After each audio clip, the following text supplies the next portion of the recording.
Tuhan, Engkau setia. Tuhan, Engkau selalu bersama dengan kami. Bahkan di saat kami rasanya seorang diri, Tuhan, Engkau tetap menjaga dan memperhatikan kami. Engkau memelihara setiap hidup kami, Tuhan. Biar kami terus punya iman kepadamu. Kami tak percaya kepada Engkau di dalam segala keadaan. Tuhan, Engkau setia. Terima kasih ya Bapa buat pagi hari ini. Terima kasih buat setiap umat-Mu boleh bersama-sama berhimpun tempat ini. Tetap kami perkatakan, perlindungan Tuhan turun atas setiap kami. Perlindungan Tuhan ada atas setiap kami yang di tempat ini. Demikian juga gedung yang kami pakai Tuhan, dari lantai yang paling atas hingga yang paling bawah, ada perlindungan Tuhan atasnya.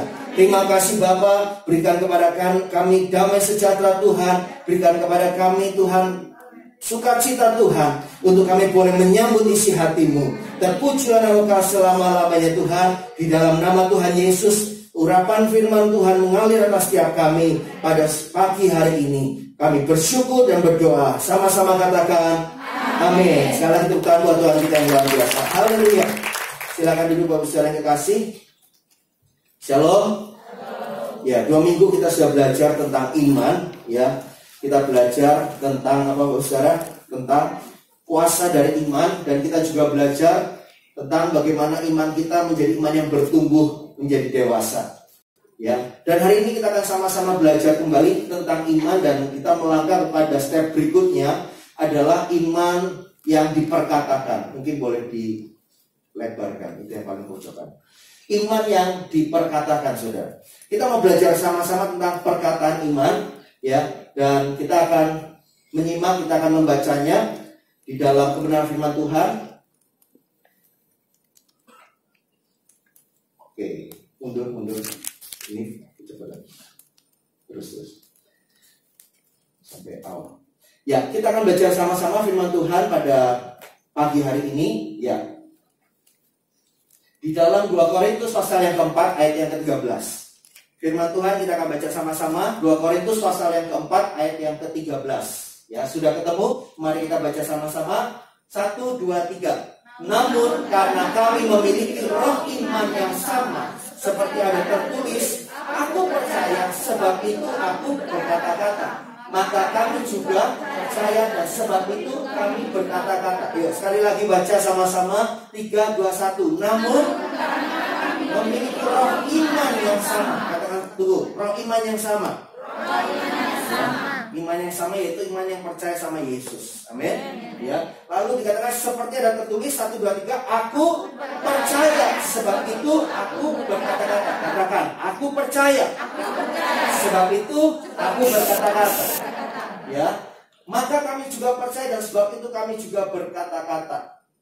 Minggu lalu kita sudah dengar, sudah menyimak bagaimana wawancara Pendeta Gilbert kepada Pendeta Niko, saudara. Dan saya ulangi lagi kalimat ini, saudara. Katakan sama-sama dengan saya. 3, 2, 1. Waktu Tuhan berbicara atau berfirman, saya tidak langsung mengerti, tetapi saya percaya. Karena saya percaya, saya memperkatakan firman itu. Amin, saudara.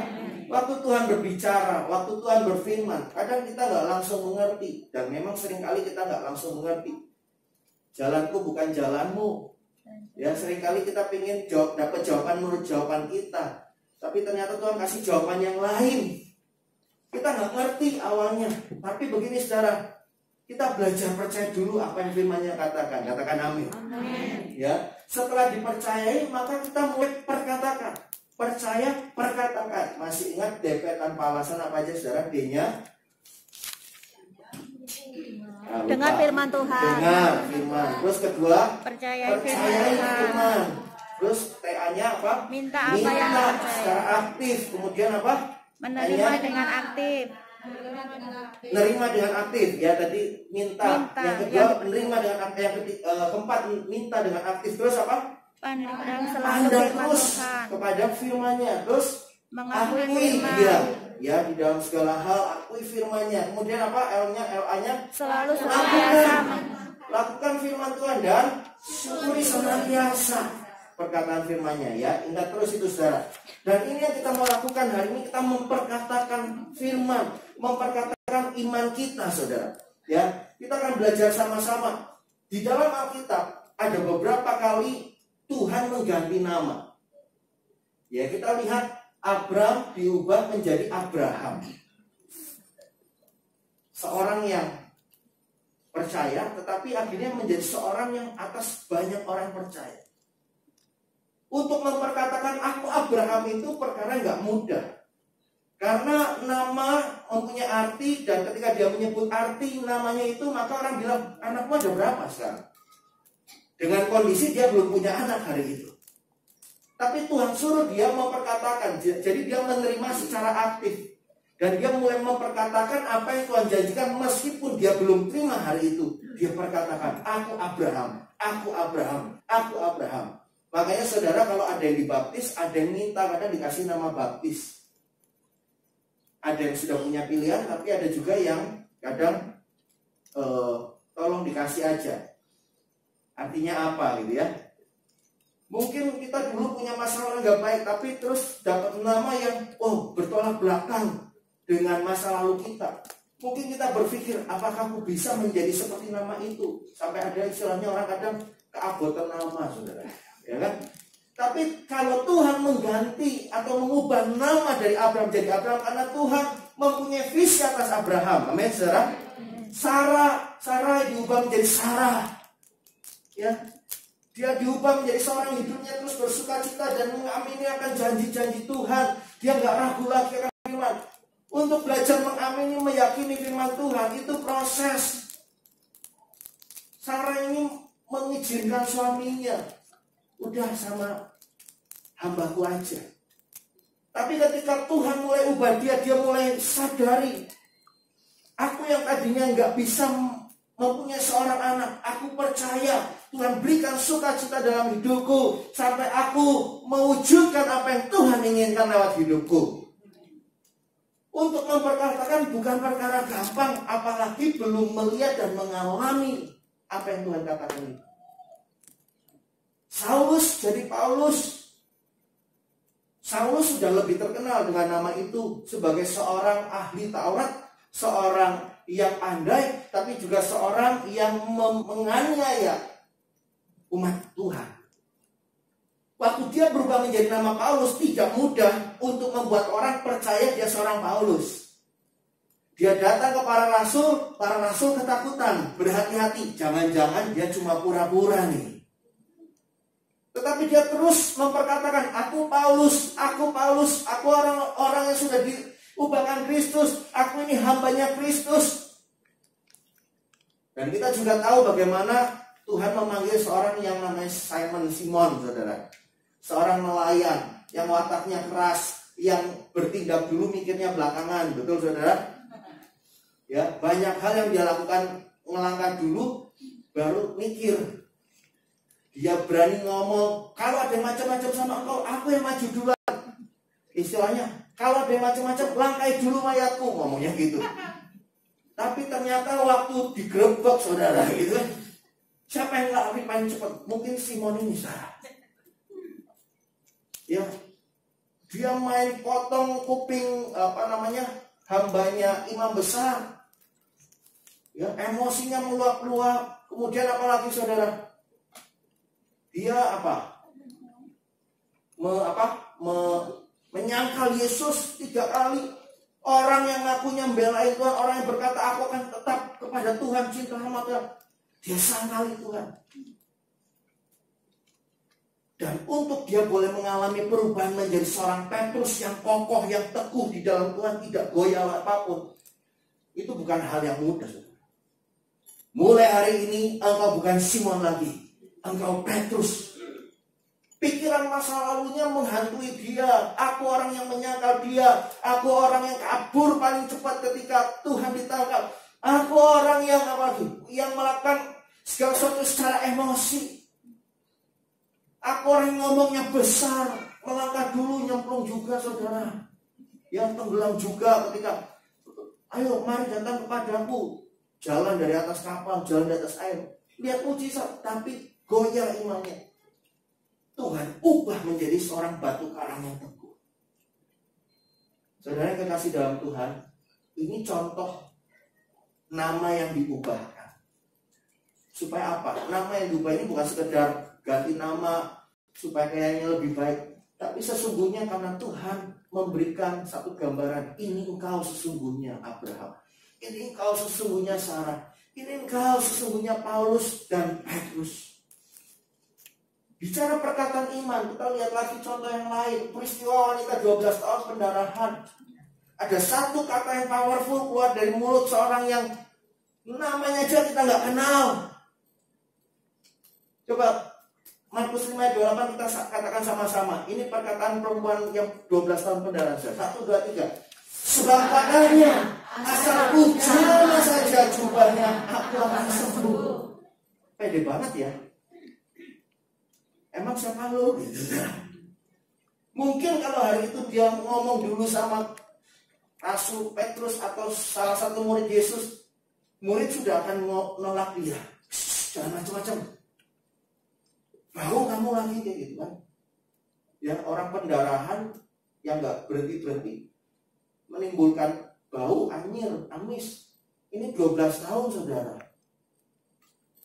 Saudara yang kekasih dalam Tuhan, Gak usah ngomong saya pendarahan aja orang sudah ngerasa jijik. Tapi saudara, karena dia memperkatakan apa yang dia yakini, dia tahu bahwa Tuhan sang penyembuh, maka dia bilang ini, asal jamah saja jubahnya aku akan sembuh. Kenapa dia gak bilang, kalau aku bisa salaman sama dia, kalau aku bisa ngobrol? Dia tahu dia gak perlu sampai salaman. Mungkin kalau salaman pun langsung ditolak.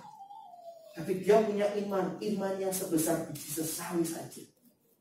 Asal aku bisa sentuh jamah jubahnya Tuhan Yesus, aku sembuh. Peristiwa yang lain bicara tentang perkataan iman. Seorang yang sakit kusta datang sama Yesus, ya, Markus 1 ayat 40 dikatakan sampai dia berlutut, dia memohon kepada Tuhan supaya ditolong. Apa kata saudara? Katakan sama-sama. Kalau engkau mau, engkau dapat melahirkan. Pertanyaan kembali, siapa lu ngatur-ngatur Tuhan? Gitu kan? Siapa kamu? Sampai kau bilang, kalau engkau mau, engkau dapat melahirkan aku Tuhan. Kesannya kurang ajar, kesannya nggak sopan.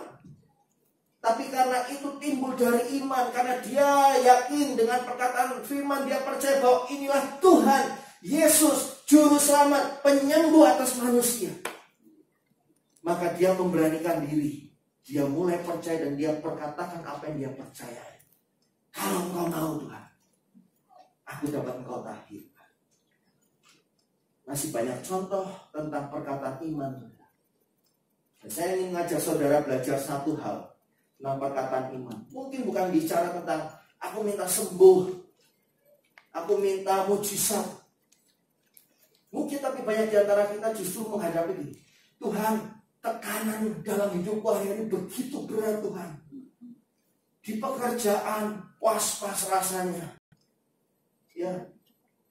Di kantor, ya, di toko banyak yang khawatir. bisa bertahan lama enggak? Di rumah tangga banyak yang cemas, gimana nanti kalau bos saya satu persatu sudah tidak bekerja, lalu aku nanti bisa lanjut nggak bekerja? Tekanan yang begitu berat, masalah yang bertubi-tubi datang, belum selesai satu datang masalah yang lain. Saudara merasa seperti berhadapan dengan raksasa yang sangat besar. Seberapa besar imanmu untuk berhadapan dengan raksasa itu? Kita akan belajar sama-sama hari ini tentang bagaimana Goliat dan Daud, saudara. Kalau kita baca ayatnya sangat panjang, 1 Samuel 17 ayat 1 sampai 58. Sekilas saja tentang kisah ini, saudara. Kisah ini mengisahkan bagaimana ada pertempuran, ya, dua manusia yang sangat tidak seimbang. Kita akan belajar sama-sama bagaimana pertempuran ini terjadi untuk melibatkan kedua bangsa, yaitu satu bangsa namanya Filistin, satu namanya Israel. Perlu diketahui, saudara, kok lucu ya perangnya kayak ngirim satu orang, ayo duel-duelan gitu, saudara. Memang ada peperangan yang langsung rame-rame, gerudukan namanya, saudara, gitu, saudara. Tapi ada peperangan yang cukup memajukan satu pendekarnya, pahlawannya, berhadapan dengan pahlawan yang lain, diadu di duel, sehingga nggak makan korban yang banyak. Tetapi kalau pahlawannya itu kalah, maka bangsa tersebut harus menyatakan kekalahan dan memberikan upeti, gitu saja. Nah, ini terjadi antara Filistin dan Israel. Kita tahu bagaimana, ya, Filistin memajukan seorang namanya Goliat. Kita lihat, saudara, Goliat ini pendekar Filistin, lahir di tanah Gad, dan kota Gad sangat terkenal. Dari kisahnya Yosua dan teman-teman pengintai yang lain, mereka melaporkan bahwa wow, orang-orangnya besar, itu orang-orang enak namanya. Orang-orang enak itu ada juga di tanah Gad. Dan saudara harus tahu, saudara, ternyata yang raksasa itu bukan cuma Goliat. Goliat punya saudara-saudara, 5 saudara raksasa semua, saudara. Nanti kita lanjut, kita bisa ngerti maksud Tuhan. Kenapa seorang Daud, ya, dihadapkan sama Goliat ini, saudara. Kita lihat dulu Goliatnya. Goliat tingginya 6 hasta sejengkal. Setelah dihitung-hitung kurang lebih 2 meter, 92. 292 cm lah gitu, saudara. Saya ini 1,7, hampir 1,8. Ya, segini 1,8, saudara. Ya. 2,92 meter, itulah Goliat. Senjatanya komplit sekali. Ketopong tembaga yang dipakai di kepalanya, baju sirah sisip beratnya 5.000 sikal, 57 kilo. Bawa baju sirah 57 kilo itu orang kayak apa gitu, saudara? Suruh pakai pakaian adat apa? Minang. Ya, pernah ada yang pakai baju adat Minang siapa? Atau baju adat, kalau baju adat Papua ringan sekali, saudara, ya. Baju adat Minang ada mahkotanya, itu udah rasa berat. Ini 57 kilo baru bajunya. Kemudian penutup kaki tembaga, tombak tembaga, ya. Itu 7 kilo, bukan 7 kilo tombaknya, saudara. Itu mata tombaknya 7 kilo. Kalau kita megang gimana, saudara? Kayak gini terus. Berat amat itu. Tapi dia sangat besar, raksasa. 7 kilo buat dia, mata tombaknya aja 7 kilo itu nggak masalah. Perisainya aja besar banget, sampai dia perlu ajudan yang membawa perisainya. Ini, saudara, ya. Dia bawa ajudan. Untuk apa? Bawa perisai. Lawannya siapa? Kita lihat lawan mainnya ini, saudara. Daud. Handsome boy, gitu, ya. Masih imut-imut. Firman Tuhan berkata kemerah-merahan. Di sini nggak kelihatan merahnya, saudara. Seorang gembala, profesi gembala. Mau diadu lawan pendekar, nggak bisa, saudara, menurut logika. Tingginya kira-kira 1,58 meter. 1,58 meter, betul. 158 cm. Coba siapa yang 1,6 lah? Ya, Ibu Agnes juga 1,6. Saya tanya sama Ibu, berapa tinggi? 1,6. Nah, ini mirip Daud, ya. setinggi daun, saudara. Senjatanya apa? Tongkat gembala, umban, ini umban saudara ya, dan 5 batu kecil. Kenapa 5? Itu tadi saudara. Ternyata Daud sudah mendapat visi Tuhan. 5 itu bicara apa? 1 dikalahkan, sisa 4. 4 batu ini untuk menghabisi 4 raksasa yang ada. Dan memang benar, akhirnya keempat saudaranya Goliat mati di tangan orang-orang terdekatnya Daud. Ya saudara nanti cari aja di internet, namanya banyak sekali. Ya ada 4, mati semua di tangan pahlawan-pahlawannya Daud.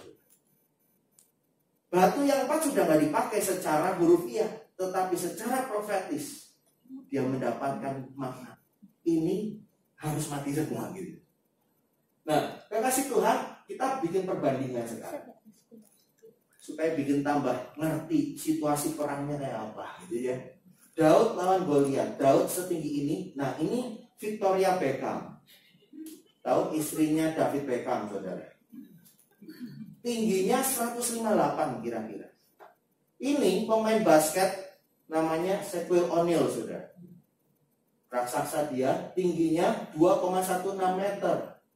Saudara punya perbandingan?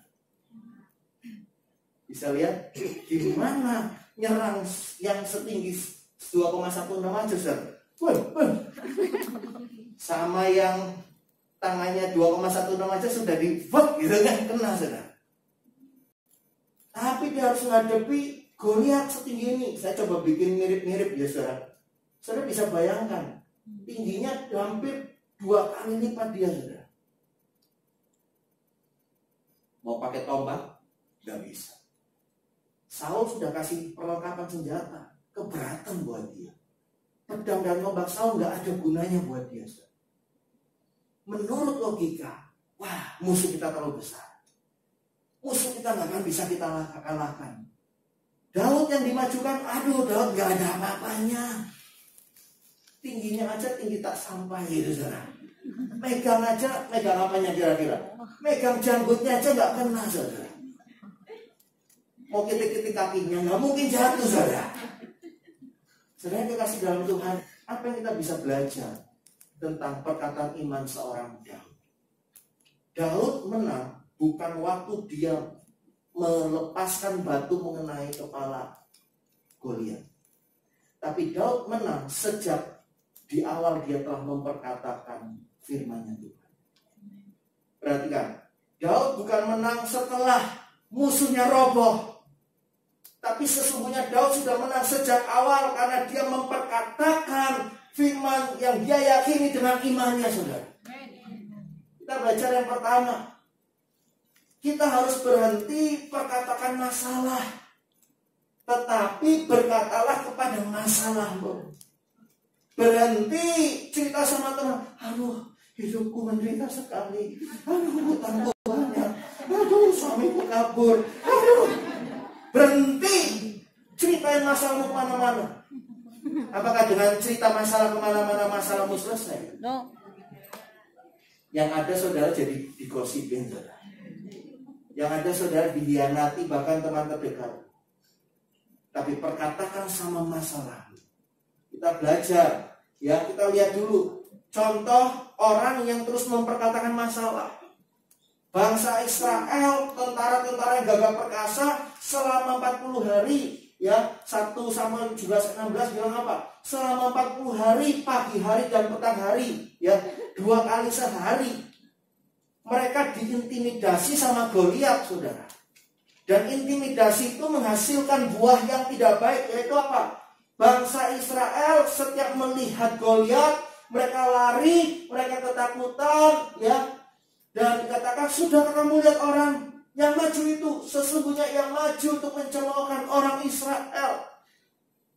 Artinya bangsa Israel mau bilang gini, aduh, saban hari kita ketemu masalah. Itu masalah memang gak bisa beres-beres. Memang ini masalah berat. Masalah gak akan bisa selesai. Ampun, ampun, ampun. Saudara kekasih, tetapi berbeda ketika Daud maju. Apa yang Daud katakan? 1 Samuel 17 ayat 45. Tetapi Daud berkata pada orang Filistin itu, mari baca sama-sama. engkau mendatangi aku. Ngomongnya mantap dong saudara. Ya, gue lihat nggak takut saudara kayak gitu saudara ya. 1, 2, 3. Engkau mendatangi aku dengan pedangan, tombak dan kembali. Tetapi aku mendatangi engkau dengan nama Tuhan semesta alam, Allah segala barisan Israel yang kata itu. Wow. Ngomongnya aja udah menang saudara. Engkau pakai lembing, pakai tombak menghadapi aku. Tapi aku ini mendatangi engkau dengan nama Tuhan, bersama Tuhan, Allah semesta alam yang kau tantang itu. Kasih Tuhan. Jadi kita belajar apa? Yang pertama, kita jangan perkatakan masalah kita lagi. Hadapi masalah itu dan berkata kepada masalah, hei masalah, engkau berhadapan bersama Tuhan yang membela aku. Hei masalah, aku nggak takut karena Tuhan menyertai aku. Amin. Ngerti maksudnya saudara? Kalau masih ngomongin masalah, saudara berarti belum ngerti firman ini. Semua punya masalah? Ya, saya punya masalah. Tapi jangan lagi berkata terhadap setiap masalah kita. Tapi berkatakan, Tuhan, hai masalah, aku punya Tuhan yang besar.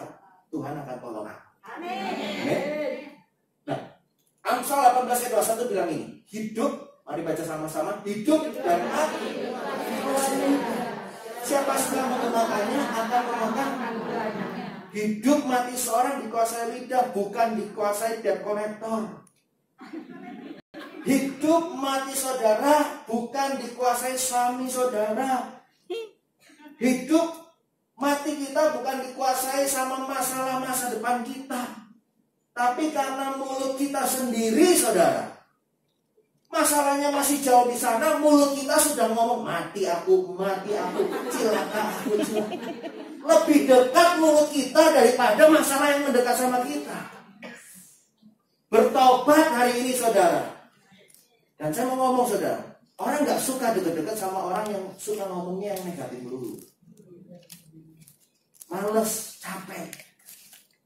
Daripada ikut pusing, mendingan menghindari, betul gak? Berarti kalau kita ingin punya banyak teman, berhenti kita umbar masalah kita. Cukup satu kali mereka tahu kita punya masalah, oke. Tetapi saudara sejak hari itu saya berkata, tapi aku gak takut. Aku punya Tuhan yang akan tolong saya. Aku yakin Tuhan akan tolong saya. Meskipun sekitar berkata, masa iya sih? Terus perkatakan, kenapa? Apa yang kau percayai, waktu engkau perkatakan, engkau akan melihat bagaimana Tuhan bekerja mewujudkan.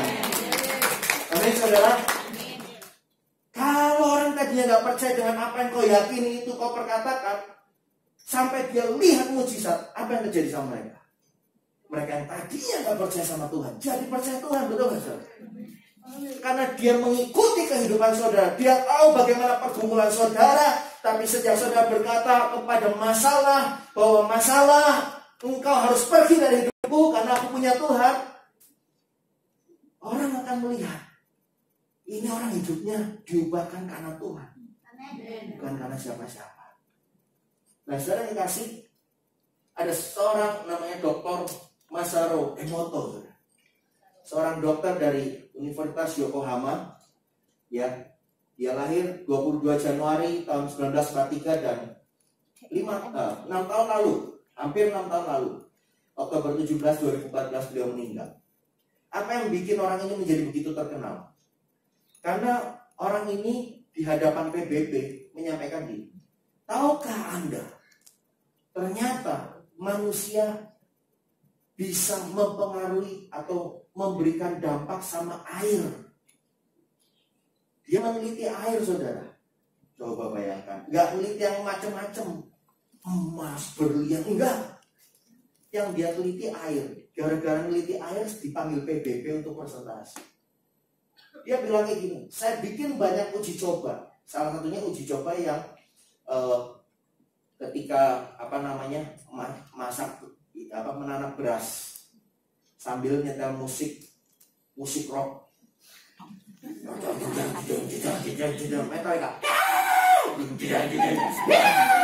yang nyanyi cuma teriak-teriak gitu saya ya. Terus disetelkan musik yang klasik. Dia bilang hasil tanaman berasnya itu beda.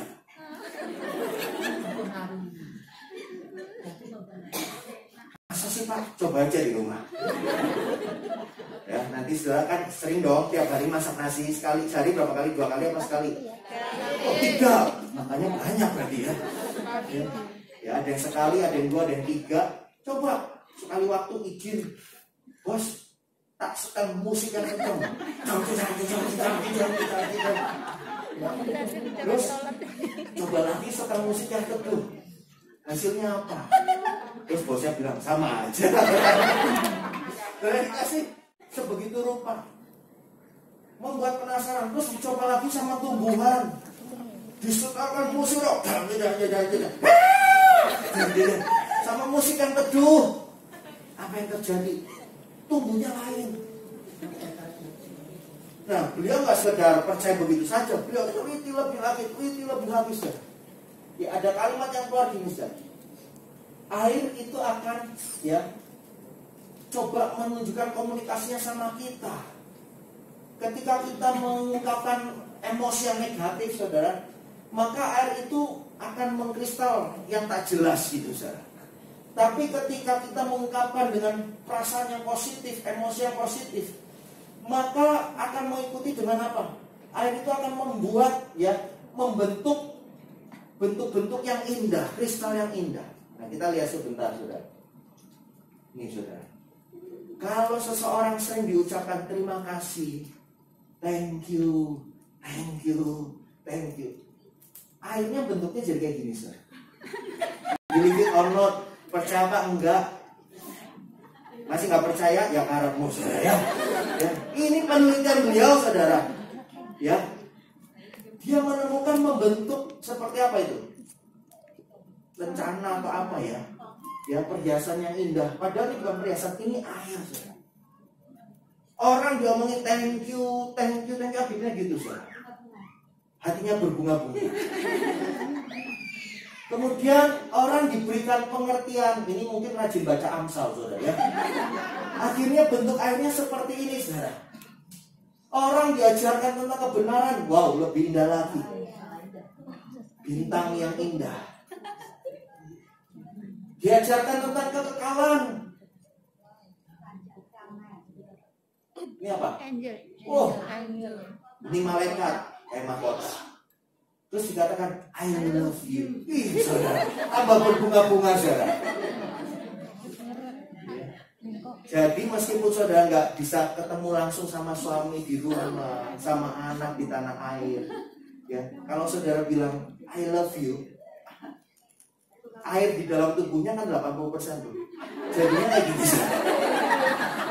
Saudara nggak perlu belikan emas yang indah, sudah bentuk sesuatu yang indah di dalam tubuh. Dikatakan tentang damai.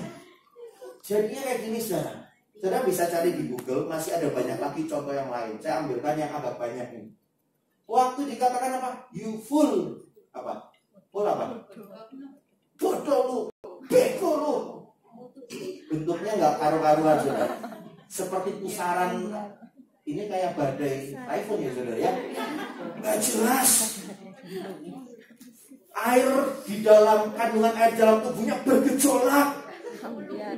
Gue dipeko-pekoin, kesal, mendidih di hati gitu kata dia. Sekali lagi percaya nggak percaya, saya sih percaya aja. Daripada saya harus neliti, saudara. Ya. Mau saudara neliti hidupnya, neliti air. Ya, ini apa, saudara? Ini kalau orang suka disakit hati, kepahitan gitu. Wah, tambah nggak jelas, saudara. Ini seperti apa? Sesuatu yang membuih, emas yang sedang apa?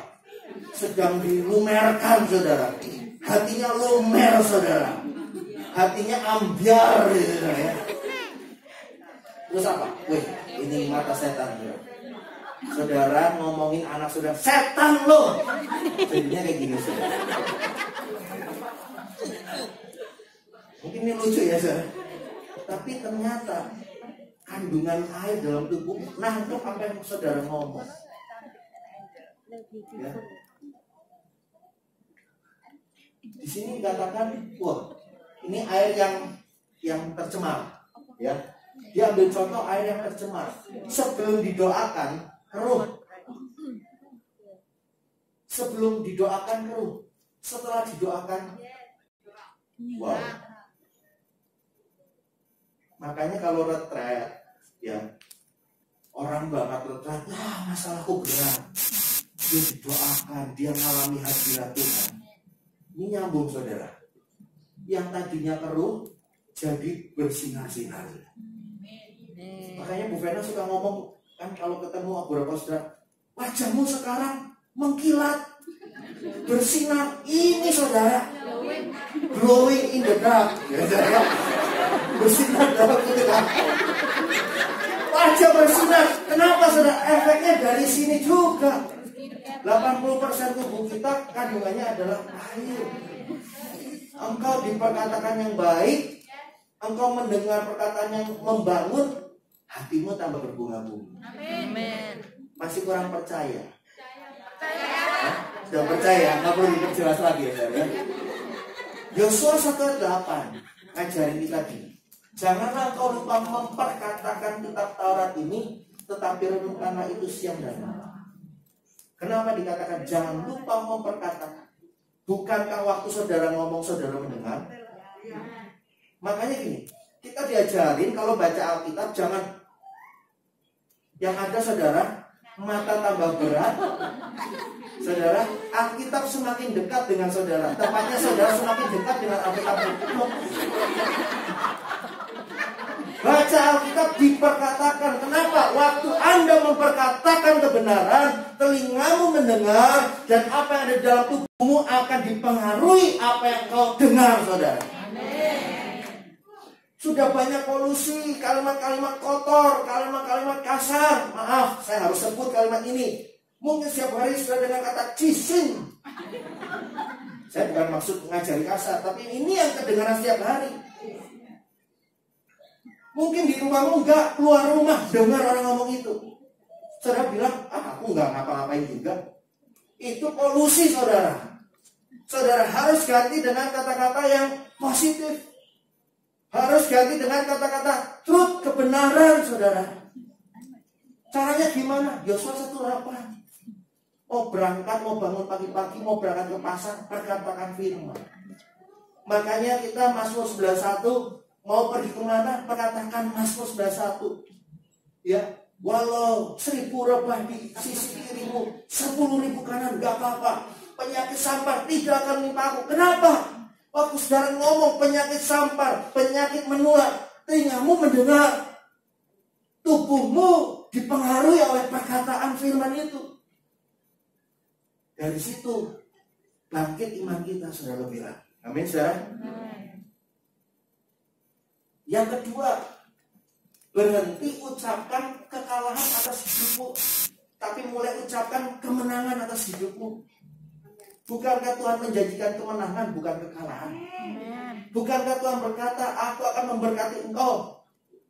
Saudara kekasih, mulai perkatakan kemenangan. Aku terima kemenangan daripadamu ya Tuhan.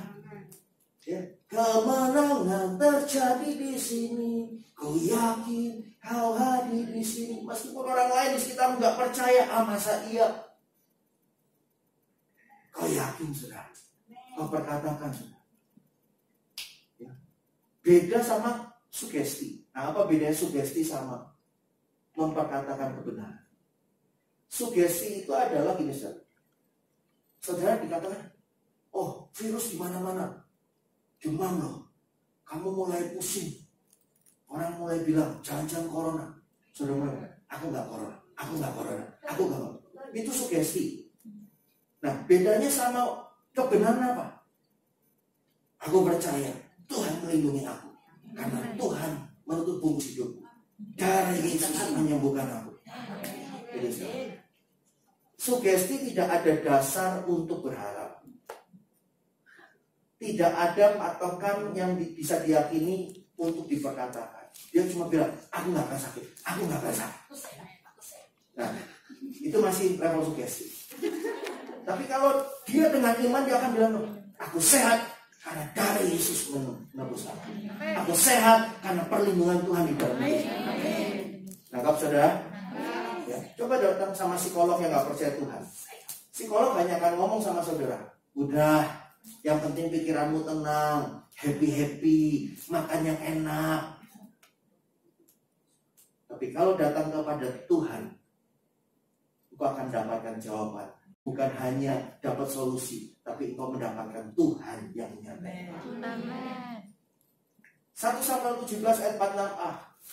Daud ngomong kayak gini. Dia nggak bilang, aduh kalah nih. Dia bilang ini, hari ini juga. Kapan saudara? Hari ini juga Tuhan akan menyerahkan engkau ke dalam tanganku. Saudara, kalau saudara ada di tempat itu sebagai pasukan-pasukan yang lain yang lagi menyimak pembicaraan, mau perang aja ngobrol gitu ya saudara ya. Ih, Daud ngomongnya kayak gitu, pede amat sih. Nyentuh aja nggak bisa. Bagaimana dikatakan Goliat diserahkan ke tangannya Daud? Nggak masuk akal.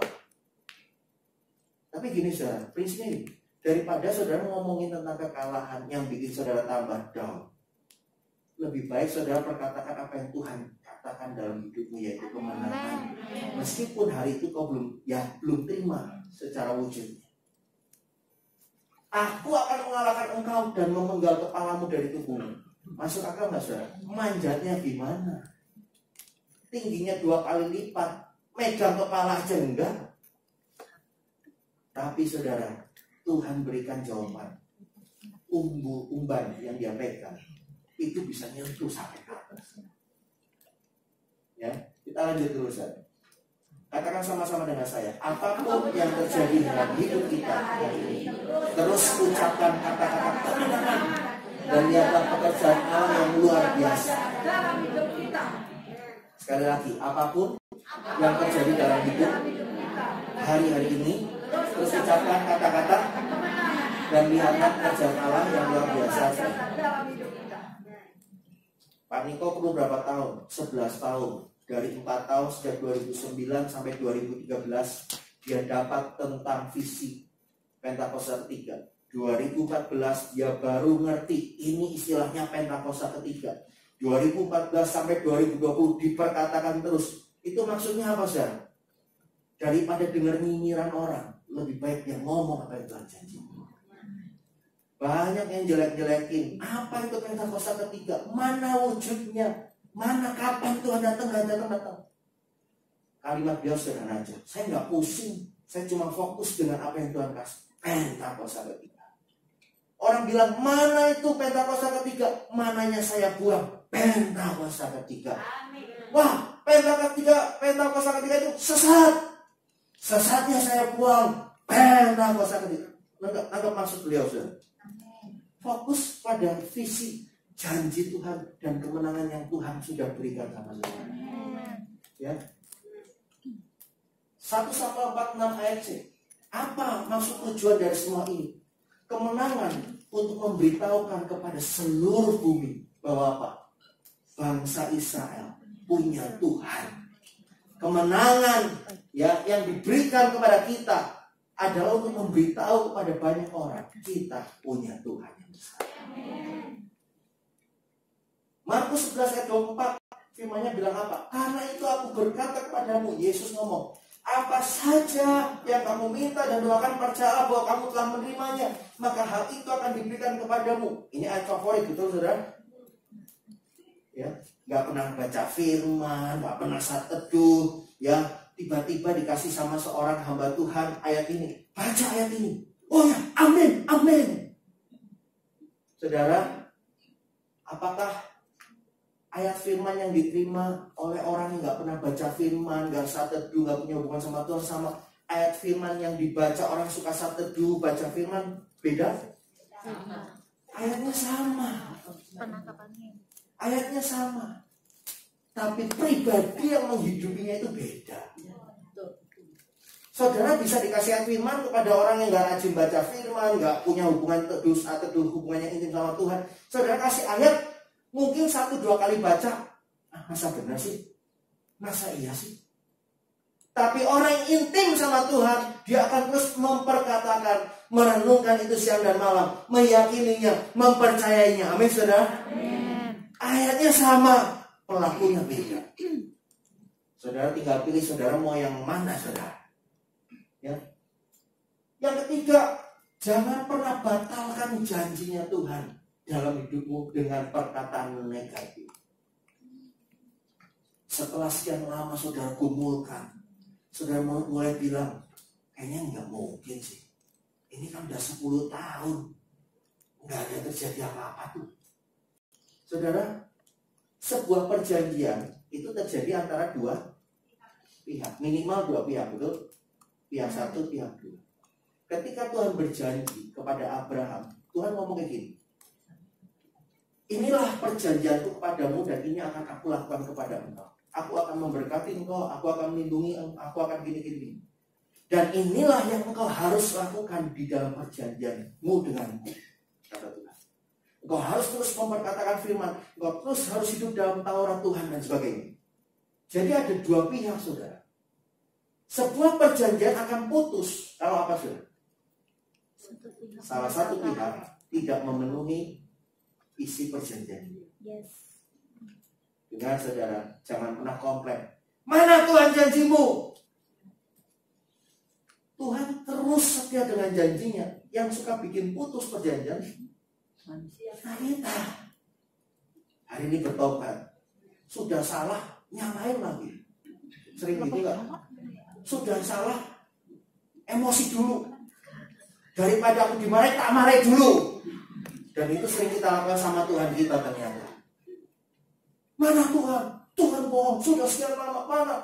Bukannya tambah baik, tuh suamiku tambah gak benar, misalnya.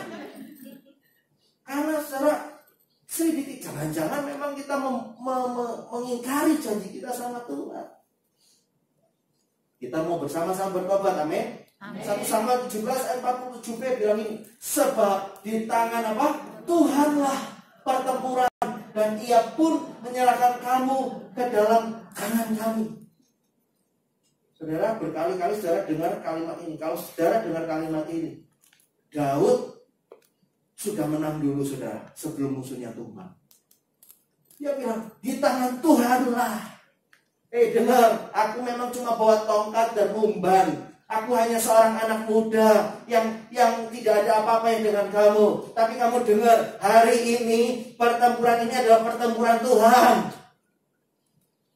Saudara kekasih, jaga pikiran dan hatimu untuk tetap positif di dalam jalurnya Tuhan. Amin. Jangan sampai digoyang untuk berpikir negatif. Karena hal yang negatif engkau ucapkan, hal yang negatif engkau perkatakan, itu yang bisa membatalkan janji Tuhan dalam hidup. Roma 8 ayat 32. Ini jaminannya Tuhan buat kita. Ia yang tidak menyayangkan anaknya sendiri, tetapi yang menyerahkannya bagi kita semua. Katakan sama-sama, bagaimanakah mungkin ia tidak mengaruniakan segala sesuatu kepada kita bersama-sama dengan dia. Ini saudara, apa maksud firman-Nya? Jangan ragu, jangan bimbang sama Tuhan. Karena yang paling sulit dia sudah bisa lakukan buat saudara, yaitu berikan Tuhan Allah Sang Putra, Yesus Sang Putra, yang satu-satunya untuk kita. Hal yang lain itu lebih mudah. Yang harus kita jaga apa? Jangan kita mengucapkan hal yang negatif, hal yang sia-sia, karena hal itu akan apa, saudara? Membatalkan janji Tuhan. Ya, saya akan akhiri dengan ini. Ketika kita bicara tentang perkataan iman, perkataan iman itu akan berkuasa apabila, nah ini, firman tidak berubah. Firman yang si A baca dan si B baca sama. Tetapi perbedaannya adalah pada pelaku yang memperkatakan dan melakukan firman. Perkataan iman akan berkuasa apabila berasal dari firman Tuhan. 2 minggu saya sudah ngomongin itu. Ketika orang ada karena mengingini sesuatu bukan datang dari firman, jangan pernah berpikir itu akan terjadi. Firman-Nya berkata apa? Firman itu, Roma 10 ayat 8, mari baca sama-sama, dekat kepadamu, yakni di dalam mulutmu dan di dalam hatimu. Itulah firman yang kami. Firman itu dekat padamu. Di mana? Di mulut, dalam hati. Kalau saudara bilang, kok aku nggak bisa dengar suara Tuhan? Sekali lagi, sebenarnya ngomong dengar suara Tuhan itu bukan hal yang akan sulit. Saudara nggak usah ngiming-ngiming Tuhan ngomong yang anakku. Tuhan tuh bisa ngomong dalam banyak cara, mungkin audible seperti tadi, tapi diberikan impresi sebuah rasa yang kayaknya dia tahu Tuhan. Kok aku bisa tenang ya? Nah itu Tuhan bisa ngomong lewat itu. Ya, banyak hal Tuhan bisa ngomong. Tetapi jelas gini saudara, kita akan mudah sekali mendengar itu suara Tuhan apa enggak. Karena apa? Kalau firman itu dekat di mulut, firman itu di hati. Susah saudara akan dengar suara Tuhan kalau yang dekat di mulut gosip. Yang dekat di hatimu adalah kesakitan hati.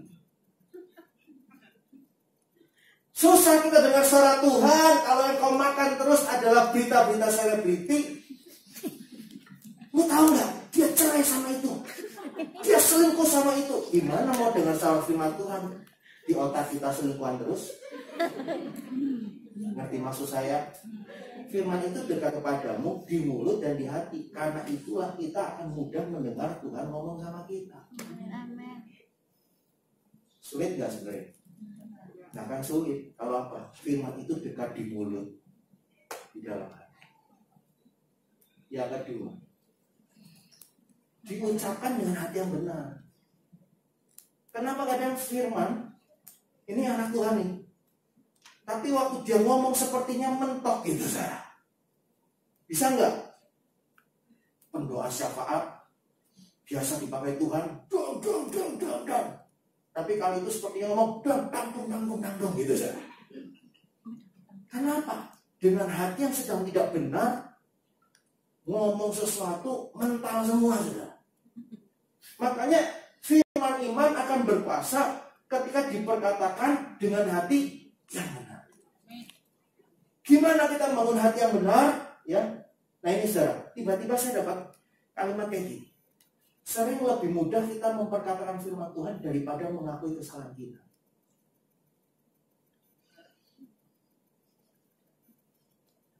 Gampang mau ngomong firman Tuhan, ada tertulis firman Tuhan ngomong kayak gini. Tapi kita tahu firman Tuhan negur kita nggak ngaku tuh. Baru nih semalam saya dapat penolongan kita. Benar apa benar saudara? Seringkali kita gampang ngomong firman, tapi ngaku salah susah. Siapapun, saya ngomong sama istri saya ketawa, karena tahu saya kayak gitu. Ngerti maksud saya? Suami dan istri susah ngaku salah, sahabat susah ngaku salah. Tapi kalau udah ngomongin firman, lu tahu nggak sih firman ini ngomong gitu? Makanya nggak heran saudara, di Facebook isinya firman tapi buat serang-serangan.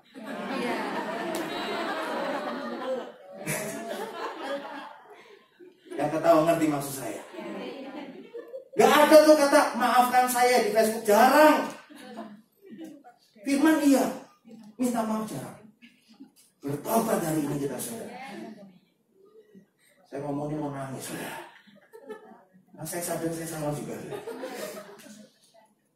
Dengan saudara, seringkali kita gampang ngomong firman, maaf, ngobrol firman, tapi suruh ngaku salah, susahnya setengah mati.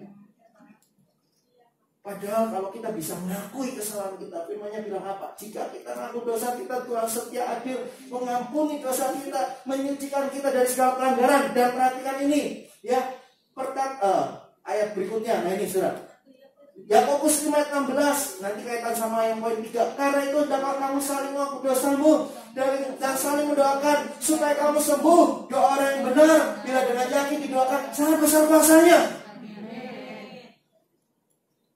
Kita nggak akan bisa melihat kuasa Tuhan kalau hati kita nggak benar. Gimana kita bisa punya hati benar kalau kita nggak mengaku dosa dulu? Di sini nggak diajarin Saling doain dulu ya. Ngaku dosa urusan belakang. Yakobus 5:16 bilang apa? Ngaku dosa dulu, baru saling doain.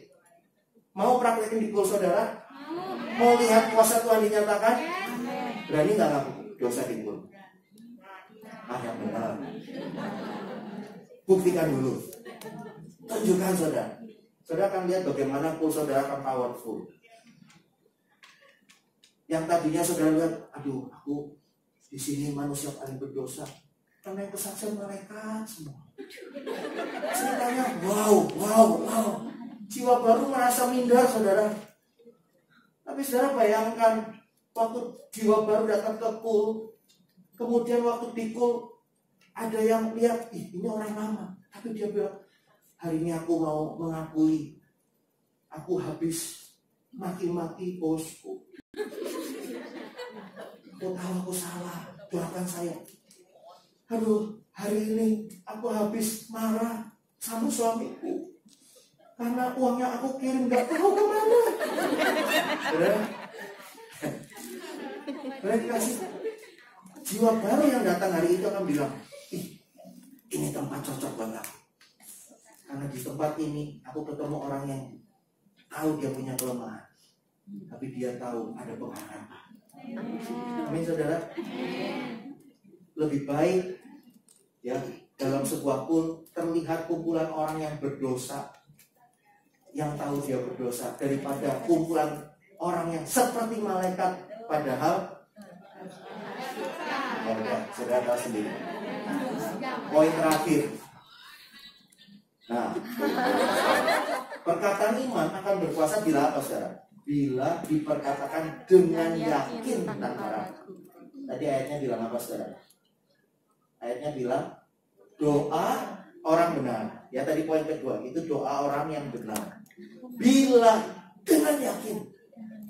Orang kalau hidupnya sudah beres, dia doanya akan mantap saudara. Ngerti maksudnya saudara? Gak ada tujuan. Aku percaya Tuhan, segala dosanya sudah dihapuskan. Dia lupa, aku juga belum beresin dosa.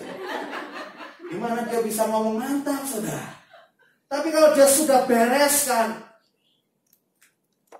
enak aja tuh dia akan ngomong. Seperti Tuhan sudah mengampuni dosa saya, demikian juga Tuhan ampuni dosa dia. Powerful gak saudara? 3 hal apa tadi? 1, doa itu akan berkuasa apabila berasal dari firman Tuhan. Yang kedua, diucapkan dengan hati yang benar. Yang ketiga, diperkatakan dengan yakin dan tidak ragu. Kiranya Tuhan berkati kita. Mari praktekkan sama-sama firman Tuhan. Dan saudara jadi orang-orang yang diberkati. Amin. Mari datang ke Tuhan.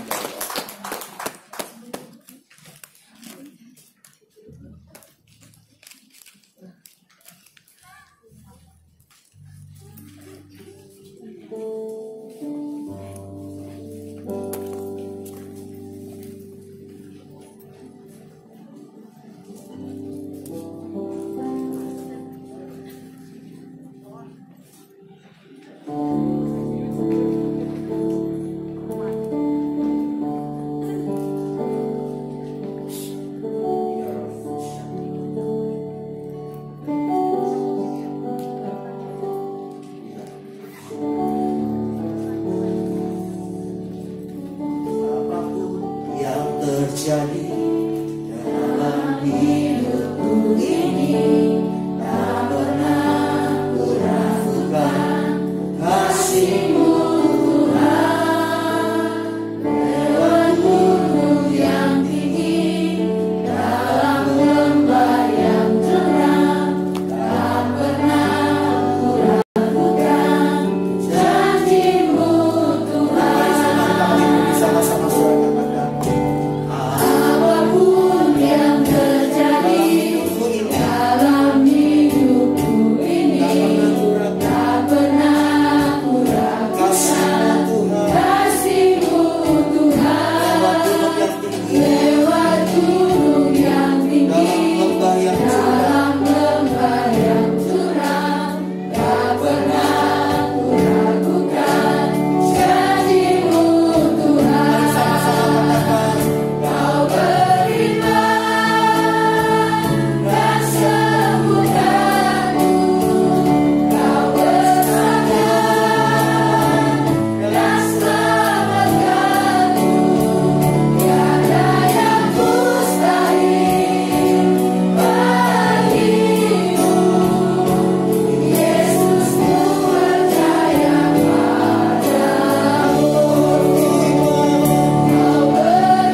sama seperti Goliat yang kau hadapi.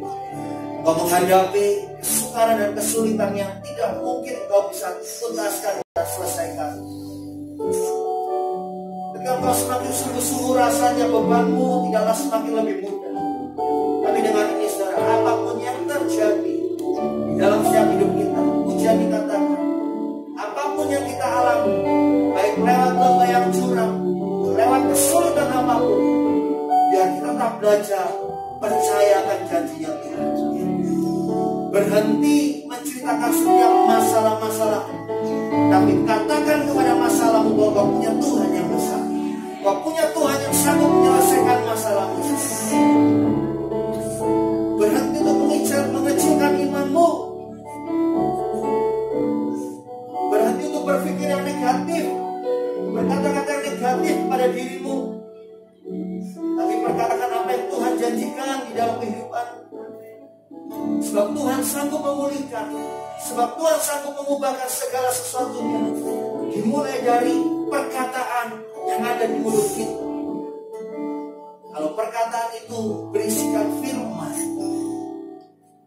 firman itu dekat di mulutmu.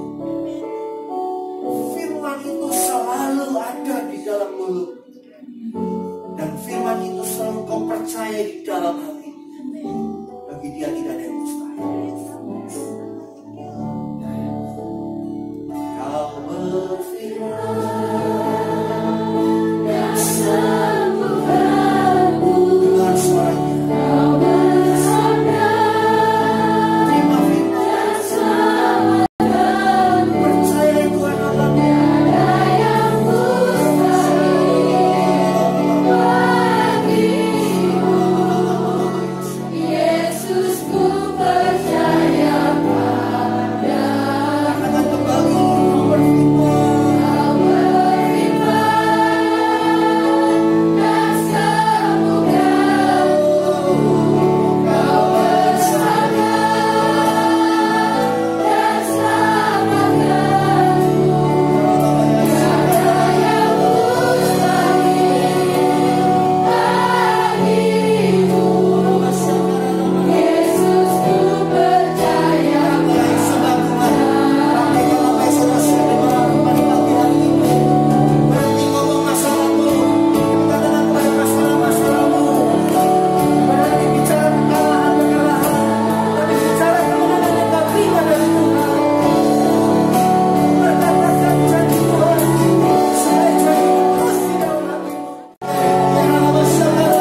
menyaksikan firman-Mu, kami terima.